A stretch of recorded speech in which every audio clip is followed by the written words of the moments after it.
Today, take a look at the Fume Extractor. Okay, so here's the unit. We can see you got that filter element there on the top. We do got some rubber feet on the bottom. Looks like we got a big fan on the bottom, so that's going to intake from the top and exhaust out the bottom. So that is why we're going to need that space under there. We got our power ports on the back, and we got our variable speed here on the front. So here's our pre-filter element. It looks like that is in a couple of different elements. So this is going to be what's going to collect most of the material. This is going to be what you want to replace first. And then we got our charcoal element that is going to help to reduce a lot of these smells. And we got our primary filter. So this is about 5 3/4, so that is probably going to be metric. It's looking about 140 by 140, and it's about 25 millimeters thick. And we can get a better look at that fan. It has an interesting looking design. It almost has a sloped design for the fins. So that's going to help to pull the air. Very nice. Here's our hose, and that is an extendable hose. And this is a lefty-tighty, and that is just going to thread into the top. Then on the top, it looks like we got a bulkhead fitting, so we could run that into a unit and then lock it down with this nut. And the last thing we got is our power supply. It says that's good for 100 to 240 volts, so it's good for international or domestic. And it outputs 3.5 amps at 24 volts. Now we'll just plug into the back, and we can plug that in. We do got a green light on there, so we know that is on.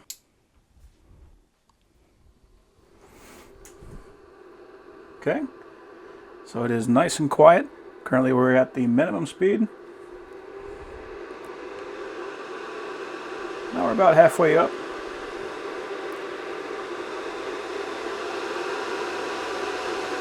And that is max speed. So it does get louder as you go up in speed, but you just find out whatever kind of extraction you need for the process that you're using, and you go with that. Okay, so I got some solder. Right now we are on the lowest speed, and we can see that that is pulling that right in. And if I go about 3-4 inches away, it stops. So you want to keep it fairly close if you're going to be running it at the slowest speed. So let's turn it up.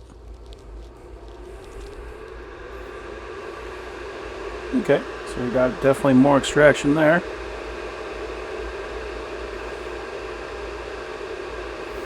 Not just one of those things where you got to kind of play with it until you get it the way that you like it. The more you pull it away, the faster you got to turn the speed up, and the louder that it is. All right, now let's go to max speed.